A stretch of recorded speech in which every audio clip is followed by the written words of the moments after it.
Covid കുറച്ച് നാളായിട്ടുള്ളത് നമ്മുടെ നിന്ന് മാറി നിന്നിട്ട് പക്ഷെ ഇപ്പോഴും കൂടുതൽ ഒരു ആവേശത്തോടുകൂടെ തിരിച്ചു വരുന്നൊരു ട്രെൻഡ് നമ്മൾ കാണുന്നുണ്ട്.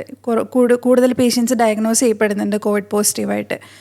നമുക്ക് എങ്ങനെ നമുക്കതിനെ പ്രതിരോധിക്കാൻ പറ്റും സർ? പലരും വാക്സിൻ എടുത്തു എന്നുള്ള ഒരു കാരണം കൊണ്ട് പലരും അശ്രദ്ധമായിട്ട് കോവിഡിനെ ട്രീറ്റ് ചെയ്യപ്പെടുന്നുണ്ട്. ഇപ്പോഴും അത്ര ശ്രദ്ധയോടുകൂടി അതിനെ ചിത്രീകരിക്കപ്പെടുന്നില്ല, അല്ലെങ്കിൽ അതിനെക്കുറിച്ച് സംരക്ഷണം അല്ലെങ്കിൽ കൂടുതൽ ശ്രദ്ധയോ അതിനകത്തൊന്നും കൊടുക്കുന്നില്ല.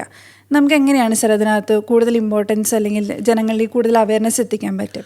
ശരിയാണ്. കോവിഡ് ഒരു പ്രാവശ്യം നമ്മളുണ്ടായിരുന്ന കാര്യം എല്ലാവരും ഭയത്തോടു കൂടി ജീവിച്ചിരുന്ന സമയം ഉണ്ടായിരുന്നു. മരണത്തിൻ്റെ റേറ്റ് വളരെ കൂടുതലായിരുന്നു. അസുഖം വന്ന് ശ്വാസകോശ സംബന്ധമായ അസുഖങ്ങൾ കൂടി വന്ന ഒരു സമയമായിരുന്നു. അന്ന് എല്ലാവരും വാക്സിനേഷനൊക്കെ ഒട്ടുമിക്കവാറും പേരും 2-3 ഡോസൊക്കെ എടുക്കുകയൊക്കെ ചെയ്ത് അതിനെ നമ്മൾ ഒരുവിധം കീഴടക്കി എന്നുള്ള അഹങ്കാരത്തോടു കൂടി പിന്നെ ജീവിക്കുമായിരുന്നു.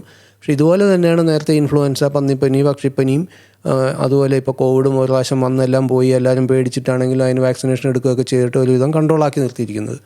ഇവയൊന്നും നമ്മുടെ ഇടയിൽ നിന്ന് വിട്ടു പോയിട്ടില്ല എന്നുള്ളതാണ് നമ്മൾക്ക് ഉണ്ടാകുന്ന പാഠം.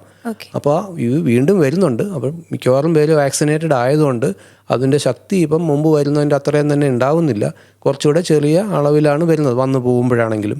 പിന്നെ നമ്മൾ അന്ന് ആ സമയത്തൊക്കെ ഒത്തിരി എല്ലാവരും പഠിച്ചിരുന്ന പോലെ തന്നെ ഇതിന് ചെറിയ വകഭേദങ്ങൾ, ജനറ്റിക് ആയിട്ടുള്ള ചെറിയ വ്യത്യാസങ്ങൾ വന്നിട്ടാണ് ഇപ്പോൾ വീണ്ടും കോവിഡൊക്കെ വരുന്നത്. അപ്പോൾ വീണ്ടും വരുമ്പോൾ ഇത് ഇനി ഒത്തിരി ജനിതക മാറ്റം മാറിയിട്ടാണ് വരുന്നതെങ്കിൽ നമുക്ക് വീണ്ടും ശക്തമായിട്ട് വരാം. ഇല്ലെങ്കിൽ വീണ്ടും ഇങ്ങനെ വരുന്നു. ഇതിനെ പ്രതിരോധിക്കാൻ അന്നും ഇന്നും മാസ്ക് തന്നെയാണ് വഴിയുള്ളൂ. അപ്പോൾ അത് ഉപയോഗിക്കുകയും വേണം. വാക്സിനേഷൻ എല്ലാവരും ഒട്ടുമിക്കപ്പോഴും 2-3 ഡോസൊക്കെ എടുത്തിട്ടുണ്ട്.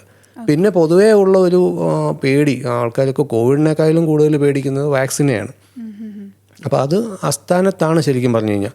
അതിൻ്റെ കാര്യം നമ്മളിപ്പോൾ കോവിഡ് വാക്സിൻ എടുത്തു കഴിഞ്ഞ് പിന്നെ എന്ത് അസുഖം ഉണ്ടായാലും വാക്സിൻ്റെ ആണോ ഇങ്ങനെ പ്രശ്നമെന്ന് പറഞ്ഞ് ചിലരത് കൂടുതൽ ഭയമായിട്ട് ജീവിക്കുന്നവരുമുണ്ട്. എന്തെങ്കിലും ചെറിയ ഇഷ്യൂ വരുമ്പോഴേ അന്ന് വാക്സിൻ എടുത്തതിൻ്റെ ആണോ എന്ന് ചോദിക്കുന്നവരുമുണ്ട്. പക്ഷേ അതിന് വലിയ അടിസ്ഥാനമില്ല. കാരണം ഈ വാക്സിൻ എടുത്ത എല്ലാവർക്കും തന്നെ കോവിഡ് വന്നിട്ടുണ്ട്. അപ്പോൾ കോവിഡ് കൊണ്ടാണോ വന്ന വാക്സിൻ ഒന്നാണോ എന്ന് പിന്നെയും ചോദിക്കുന്നതിൽ കാര്യമില്ല. ഇപ്പോൾ വാക്സിൻ എടുക്കുമ്പോൾ നമുക്കറിയാം അന്ന് ഉണ്ടായിരുന്നത് എല്ലാം ഇതിനെപ്പറ്റി ഒത്തിരി പഠിച്ചിരുന്നതുകൊണ്ട് ഞാൻ പറയുക. വാക്സിൻ എടുക്കുന്നത് എന്താ, ചെറിയൊരു കോവിഡിൻ്റെ ആൻറ്റിജൻ നമ്മുടെ ശരീരത്തിൻ്റെ ഉള്ളിലേക്ക് കുത്തിവെച്ചിട്ട് നമുക്ക് അതിനോടുള്ള പ്രതിരോധ ശേഷി വർദ്ധിപ്പിക്കാൻ ശ്രമിക്കുകയാണ് ചെയ്തേക്കുന്നത്. അതിനേക്കാളും ഒത്തിരി ഇരട്ടിയാണ് ഒരു കോവിഡ് ഇൻഫെക്ഷൻ വരുമ്പോൾ നമ്മുടെ ശരീരത്തിലുണ്ടാകുന്ന മാറ്റങ്ങൾ. അപ്പോൾ ഒരുപക്ഷെ ഈ പറഞ്ഞ വാക്സിൻ്റെ ആണെങ്കിലും കോവിഡിൻ്റെ ആണെങ്കിലും അതിൻ്റെ കുറച്ച് പ്രശ്നങ്ങൾ ഉണ്ടായേക്കാം. പക്ഷെ ഒരു പരിധിവരെ നമ്മളിപ്പം ധൈര്യമായിട്ട് ഇങ്ങനെ നടക്കുന്ന അന്നത്തെ ഈ പരിപാടിയും വാക്സിനേഷനും അന്നത്തെ പ്രതിരോധ പരിപാടികളിലൊക്കെ ബാക്കിയായിട്ടാണ്. അപ്പോൾ ഇപ്പോഴും ഇത് പ്രിവെൻറ്റ് ചെയ്യേണ്ടത് നമ്മൾ അതുപോലെ എപ്പോഴും കേൾക്കുന്ന കാര്യം, ഒരു ഫംഗ്ഷന് പോയി, ഒരു കല്യാണത്തിന് പോയി, അല്ലെങ്കിൽ ഒരു യാത്രയ്ക്ക് പോയി, ഒരു പ്ലെയിൻ ഒരു വിമാനത്താവളം അന്താരാഷ്ട്ര യാത്ര കഴിഞ്ഞ് വരുന്നവരിലാണ് ഇപ്പോഴും ഈ ഇൻഫ്ലുവൻസയും കോവിഡും കൂടുതൽ വരുന്നത്. അപ്പോൾ ഒത്തിരി പേര് കൂടുന്ന ഒരു അവസരത്തിൽ നിന്നാണ് ഇത് അങ്ങോട്ടും ഇങ്ങോട്ടും പെട്ടെന്ന് പകരുന്നത്.